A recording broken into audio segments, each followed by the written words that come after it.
ഒരു കാര്യം പറഞ്ഞോട്ടെ, ബിഗ് ബോസ് പോലത്തെ ഒരു റിയാലിറ്റി ഷോയിൽ കാണുന്ന ആൾക്കാരും അതിൽ വരുന്ന കോണ്ടസ്റ്റൻസും പിന്നെ അവരുടെയൊക്കെ യഥാർത്ഥ സ്വഭാവവും യഥാർത്ഥ പേഴ്സണാലിറ്റിയും യഥാർത്ഥ ജീവിതവും ഒക്കെ തന്നെയാണ് പോർട്രേ ചെയ്യുന്നതെന്ന് ഒരിക്കലും വിചാരിക്കരുത്. അവിടെ നമുക്ക് കംപ്ലീറ്റ് സ്വാതന്ത്ര്യമുണ്ട്.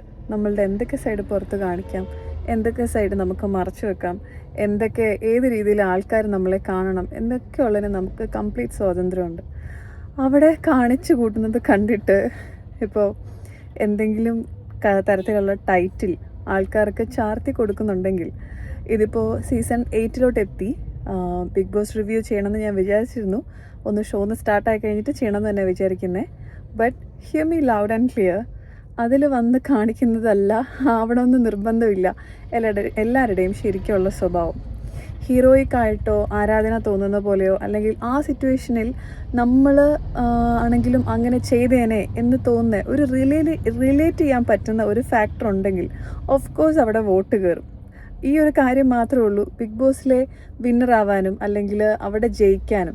അപ്പോൾ ഈ ഒരു ഗെയിമിലെ ഏറ്റവും വലിയൊരു കാര്യം എന്ന് പറഞ്ഞാൽ, ഇത് മത്സരാർത്ഥികൾ അല്ലെങ്കിൽ കണ്ടസ്റ്റൻസിനോടല്ല നമ്മൾ മത്സരിച്ച് ജയിക്കേണ്ടത്.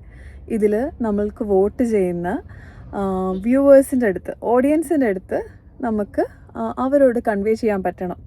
അതാണ് ഇതിൻ്റെ ജയവും വിജയവും തീരുമാനിക്കുന്നത്. ഓക്കെ, സോ ആ ഒരു കാര്യത്തിൽ ചിലർക്കെങ്കിലും ഏതെങ്കിലുമൊക്കെ സീസണിൽ തെറ്റ് പറ്റിയിട്ടുണ്ടാവാം. ആ തെറ്റ് പറ്റിയത് ആ സീസൺ കഴിഞ്ഞിട്ട് പിന്നീട് വർഷങ്ങൾ മുന്നോട്ട് പോകുമ്പോൾ ആ തെറ്റ് മനസ്സിലാക്കി എനിക്ക് മെസ്സേജ് അയക്കുന്നവരുണ്ട്.